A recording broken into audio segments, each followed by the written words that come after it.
নমস্কার বন্ধুরা, কেমন আছেন সবাই? আমার প্রবাসী বাঙালি চ্যানেলে সকলকে স্বাগত জানাই। আজকে আমি একটা নতুন ব্লগ নিয়ে চলে এসেছি। আমার ব্যাকগ্রাউন্ড দেখে হয়তো বুঝতেই পারছেন আমি কোথায় এসেছি। আমি আজকে চলে এসেছি আমেরিকার সবথেকে বড় একটি মন্দিরে। এটা হচ্ছে পৃথিবীর দ্বিতীয় বৃহত্তম মন্দিরও। তো চলুন আমার সাথে পুরো মন্দিরটা ঘুরে দেখাই। আর এই মন্দিরের বিশেষত্ব হচ্ছে সবকিছুই হাতে তৈরি করা, মানে মেশিন ছাড়াই এই মন্দির পুরো তৈরি হয়েছে। তো আমি পুরো গল্পটা আপনাদেরকে বলবো, এই মন্দির তৈরি কিভাবে হয়েছে, কতদিন সময় লেগেছে। সঙ্গে থাকুন, পুরো ভিডিওটা দেখুন। আর ভালো লাগলে অবশ্যই লাইক, শেয়ার, সাবস্ক্রাইব করবেন। এশিয়ার বাইরের বিশ্বের বৃহত্তম হিন্দু মন্দির অক্ষরধাম রয়েছে নিউ জার্সির রবিন্সভিলে। এই মন্দিরটি তৈরি হতে প্রায় 12 বছরেরও ওপর সময় লেগেছে। 185 একর জায়গা জুড়ে এই মন্দিরের ক্যাম্পাসটি বিস্তৃত। এই মন্দিরে আমি আগেও অনেকবার এসেছি, কিন্তু এই প্রথমবার হলো যেটা আমরা বিকেলবেলায় এসেছি। তো বিকেলবেলায় কিন্তু পুরো আলাদা সৌন্দর্য।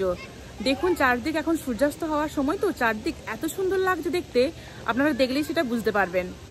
এই মন্দিরে কোনো মানুষের একবার গেলে মন ভরে না, মনে হয় যেন এই মন্দিরে বারবার ছুটে যায়। অক্ষরধাম মন্দিরের সর্বোচ্চ উচ্চতা হলো 191 ফিট। মন্দিরের সব জায়গাতেই বিভিন্ন দেবদেবী আর ঋষিমণিদের মূর্তি খোদাই করা আছে। পাথর খোদাই করেও যে এত সুন্দর কাহিনী বলা যায়, সেটি এই মন্দিরে না আসলে বুঝতেই পারতাম না। গোটা মন্দির জুড়ে রয়েছে বিভিন্ন পৌরাণিক কাহিনী, আর এই সবই রয়েছে পাথর কেটে। আর এই হাতের কাজ দেখার জন্যই শুধু ভারতীয় নয়, বিভিন্ন দেশের মানুষের ভিড় হচ্ছে সারা বছর ধরে। এখানে যত সব কাজ দেখছেন, এগুলো কিন্তু সব রাজস্থানের কারিগররাই তৈরি করেছে। বুলগেরিয়া, টার্কি, গ্রিস, ইটালি, চীন, ভারত, বিভিন্ন দেশ থেকে গ্রানাইট, লাইমস্টোন, তারপর স্যান্ডস্টোনস এবং বিভিন্ন ডেকোরেটিভ স্টোনস গিয়ে পৌঁছায় ভারতের রাজস্থানে। 1000-এরও বেশি কারিগর সেগুলোকে খোদাই করে তারপর জাহাজে করে নিউ জার্সিতে পাঠানো হয়েছে। এখানে আনার পর সেগুলোকে নাম্বার অনুযায়ী বসিয়ে মন্দিরটি নির্মাণ হয়েছে। এটি হচ্ছে মন্দিরের ময়ূরদ্বার। ভেতরে রয়েছে মূল মন্দিরটি, আর এই পাশে রয়েছে মহামন্দির বা অক্ষরধাম। বিশ্বের বৃহত্তম পাথর নির্মিত গম্বুজটি এই মন্দিরেই আছে এখনো পর্যন্ত। আমরা এখন মন্দিরের ভেতরে চলে এসেছি।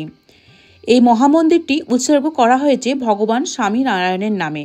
স্বামীনারায়ণের ভক্তবৃন্দ মনে করেন স্বামীনারায়ণ হলেন ভগবান শ্রীকৃষ্ণের আরেকটি রূপ। এই মন্দিরে যেসব দেবদেবীরা রয়েছেন তারা হলেন রাধাকৃষ্ণ, শিবপার্বতী, রামচন্দ্রের পরিবার আর স্বামীনারায়ণ। মন্দিরের ভেতরে কোনো দেবদেবীর মূর্তির ফটো তোলা স্ট্রিক্টলি বারণ করা আছে। এমনকি এই মন্দিরের ভেতরের কোনো দেওয়ালেও হাত দেওয়া যাবে না। মন্দিরের ভেতরটা এতটাই সাদা যে চোখ ধাঁধিয়ে যাওয়ার মতো। 2023 সালের অক্টোবর মাসে এই মন্দিরের মহামন্দিরটি তৈরি হয়েছে, যেটিকে আমরা অক্ষরধাম নামে চিনি।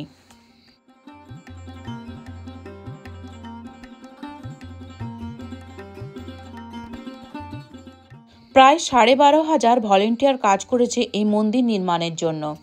960 লক্ষ মার্কিন ডলার বা ভারতীয় মুদ্রায় 800 কোটি টাকা খরচ হয়েছে এই মন্দিরটি তৈরি করতে। মন্দিরের সামনেই রয়েছে যোগী নীলকান্তবর্ণীর মূর্তি, যেটির উচ্চতা হল 49 ফিট। ইনিই পরে ভগবান স্বামীনারায়ণ নামে খ্যাত হয়েছেন। প্রতিটি পিলারেই যে স্ট্যাচুগুলি দেখছেন, সব মিলিয়ে সেগুলো প্রায় 151টিরও বেশি স্ট্যাচু রয়েছে। বিভিন্ন ধরনের ইনস্ট্রুমেন্ট তারা বাজাচ্ছেন। ভারতনাট্যমের 108 মুদ্রায় এই মন্দিরের আনাচে কানাচে রয়েছে। এই মন্দির জুড়ে প্রায় 10,000-এরও ওপর স্কাল্পচার রয়েছে।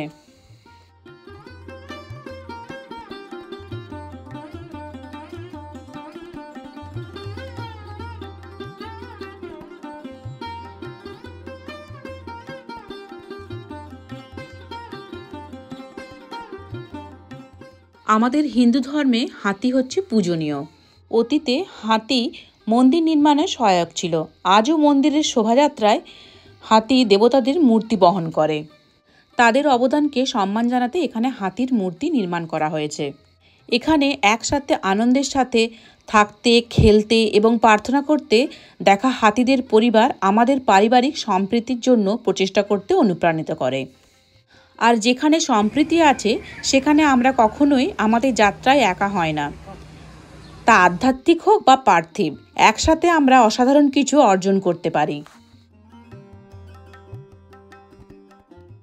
দেখুন বন্ধুরা, সূর্যাস্তের সময় মন্দিরের চারপাশ এত সুন্দর লাগছে যে সারা জীবন মনে রাখার মতো। সূর্যাস্তের পর মন্দিরের চারপাশে আলো জ্বলে উঠলে আরেক সৌন্দর্য আমরা দেখতে পাবো।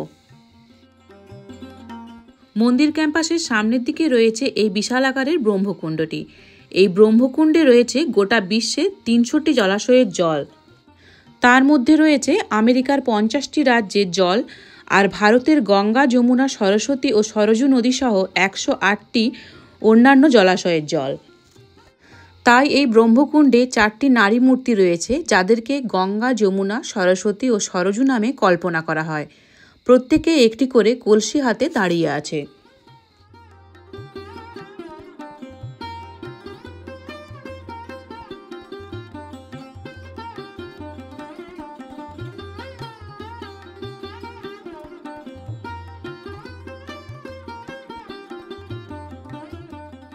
চলুন আমরা এবার ওয়েলকাম সেন্টারটা একটু ঘুরে দেখি।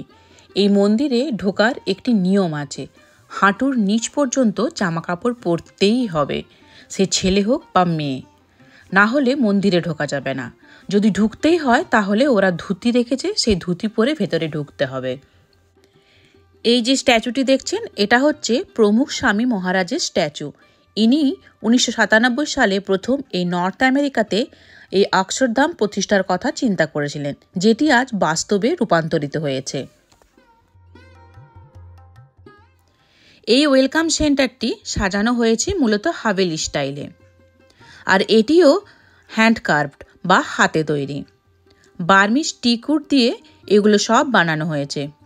ডেকোরেশনের জন্য প্রতিটি দেওয়ালে যে প্রদীপগুলি ইউজ করা হয়েছে, সেগুলি সব মিলিয়ে ২৭০০-র মতো প্রদীপ রয়েছে।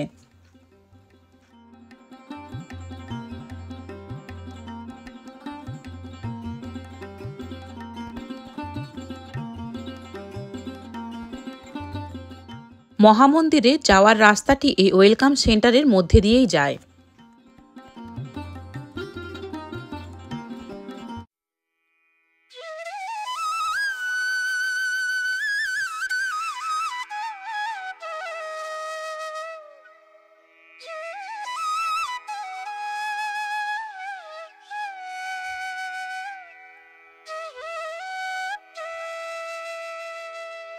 সন্ধে ৭:৩০টায় এই মন্দির বন্ধ হয়ে যায়।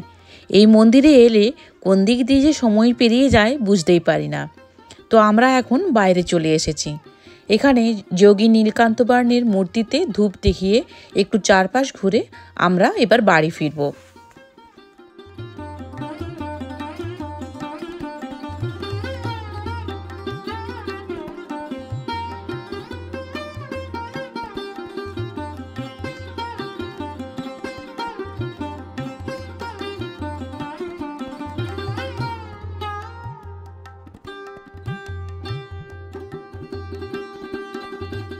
আপনাদের আজকের ভিডিও কেমন লাগলো অবশ্যই কমেন্ট করে জানাবেন, আর ভালো লাগলে চ্যানেলটিকে অবশ্যই সাবস্ক্রাইব করবেন।